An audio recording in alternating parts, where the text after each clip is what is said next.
Morning everyone, and I hope this finds you well. I have to apologise, I'm going to have to use my phone for a while. My camera's just absolutely crapped itself this morning. No idea why, but unfortunately, so this is the first time I've used my phone in a long time, so I'm just hoping this comes out okay. So anyway, what we have here, I've batched a couple of videos to come out.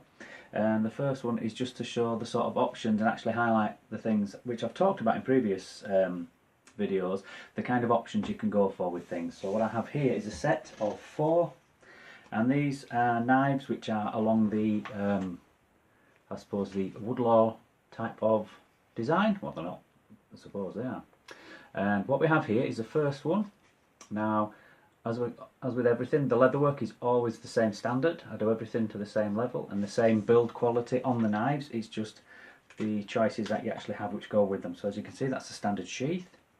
And then what I have here is your standard woodlaw, and this particular model has a 3mm 01 stock, no tapering, no liners, and stainless steel pins, and the handle is puriri.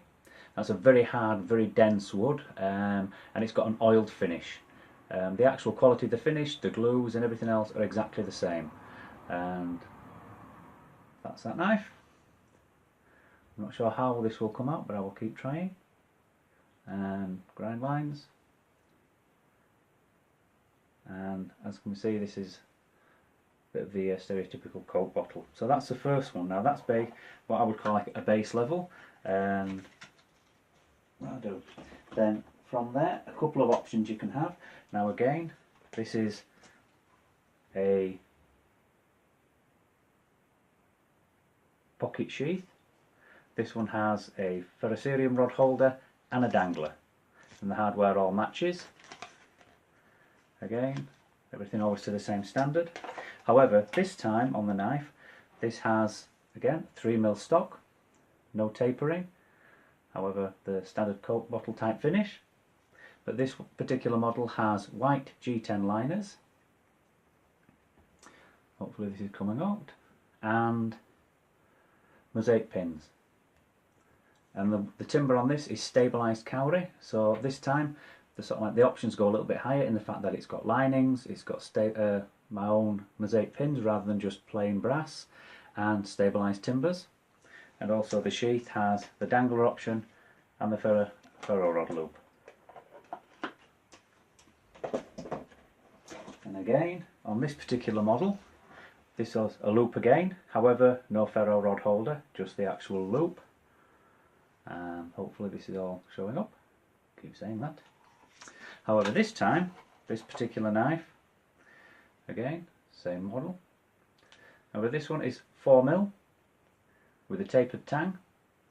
This has black G10 liners.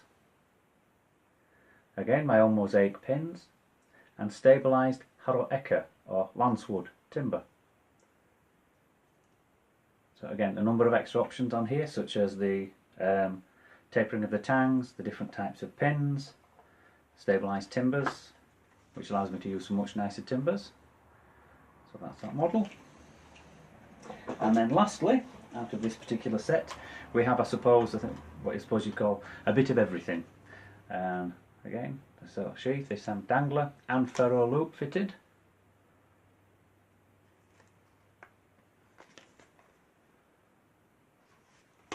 And again, this model is again a 4mm stock, tapered tang. This has Pahutakawa scales, brass and stainless steel loveless bolts. They all have a 26-degree Scandinavian bevel. It obviously looks higher on these because these have got the 4mm stock, so the grind goes a little higher, but it's still the 26-degree angle, and the tapered tang, so it goes from the 4mm to a 2mm, and the Coke bottle.